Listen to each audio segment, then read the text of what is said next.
Chapter 20. Mrs. Vernon to Lady de Courcy. Church Hill. We have a very unexpected guest with us at present, my dear mother. He arrived yesterday. I heard a carriage at the door as I was sitting with my children while they dined, and supposing I should be wanted, left the nursery soon afterwards, and was halfway downstairs when Frederica, as pale as ashes, came running up and rushed by me into her own room. I immediately followed and asked her what was the matter. "Oh," cried she, "he is come! Sir James is come! And what am I to do?" There was no explanation. I begged her to tell me what she meant. At that moment we were interrupted by a knock at the door. It was Reginald, who came by Lady Susan's direction to call Frederica down. "It is Mr. de Courcy," said she, colouring violently. "Mamma has sent for me, and I must go." We all three went down together, and I saw my brother examining the terrified face of Frederica in surprise. In the breakfast-room we found Lady Susan and a young man of gentle appearance, whom she introduced to me by the name of Sir James Martin, the very person, as you may remember, who it was said she had been at pains to detach from Miss Mainwaring. But the conquest, it seemed, was not designed for herself, or she has since transferred it to her daughter, for Sir James is now desperately in love with Frederica, and with full encouragement from mamma. The poor girl, I am sure, however, dislikes him, and though his person and address are very well, he appears both to Mr. Vernon and me a very weak young man. Frederica looked so shy, so confused when we entered the room, that I felt for her exceedingly. Lady Susan behaved with great attention to her visitor, and yet I thought I could perceive that she had no particular pleasure in seeing him. Sir James talked a great deal, and made many civil excuses to me for the liberty he had taken in coming to Church Hill, making more frequent laughter with his discourse than the subject required, said many things over and over again, and told Lady Susan 3 times that he had seen Mrs. Johnson a few evenings before. He now and then addressed Frederica, but more frequently her mother. The poor girl sat all this time without opening her lips, her eyes cast down, and her colour varying every instant, while Reginald observed all that passed in perfect silence. At length Lady Susan, weary, I believe, of her situation, proposed walking, and we left the 2 gentlemen together to put on our pelisses. As we went upstairs, Lady Susan begged permission to attend me for a few moments in my dressing-room, as she was anxious to speak with me in private. I led her thither accordingly, and as soon as the door was closed she said, "I never was more surprised in my life than by Sir James' arrival, and the suddenness of it requires some apology to you, my dear sister, though to me, as a mother, it is highly flattering. He is so extremely attracted to my daughter that he could not exist longer without seeing her. Sir James is a young man of an amiable disposition and an excellent character, a little too much of the rattle, perhaps, but a year or 2 will rectify that, and he is in other respects so very eligible a match for Frederica, that I have always observed his attachment with the greatest pleasure, and am persuaded that you and my brother will give the alliance your hearty approbation.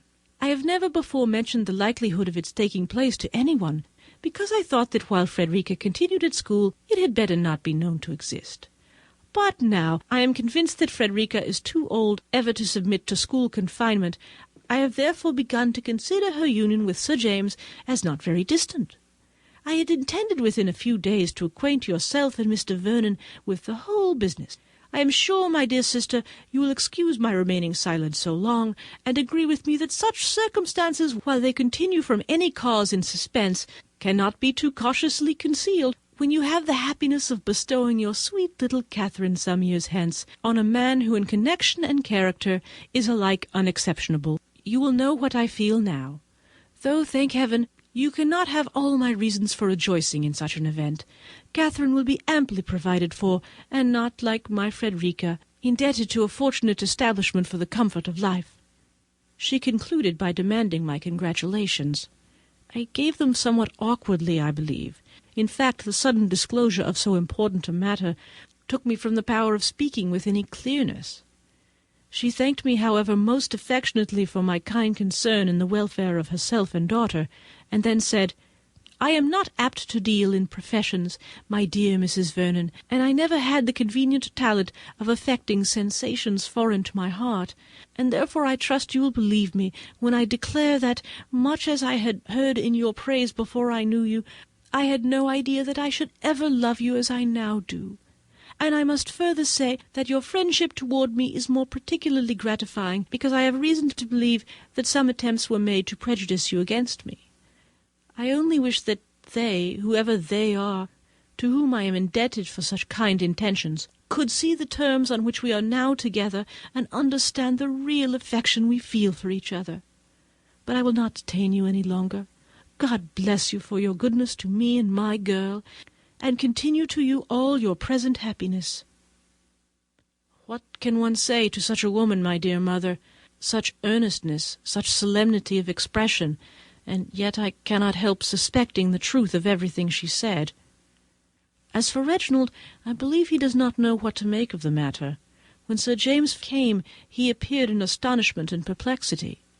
The folly of the young man and the confusion of Frederica entirely engrossed him, and though a little private discourse with Lady Susan has since had its effect, he is still hurt, I am sure, at her allowing of such a man's attentions to her daughter.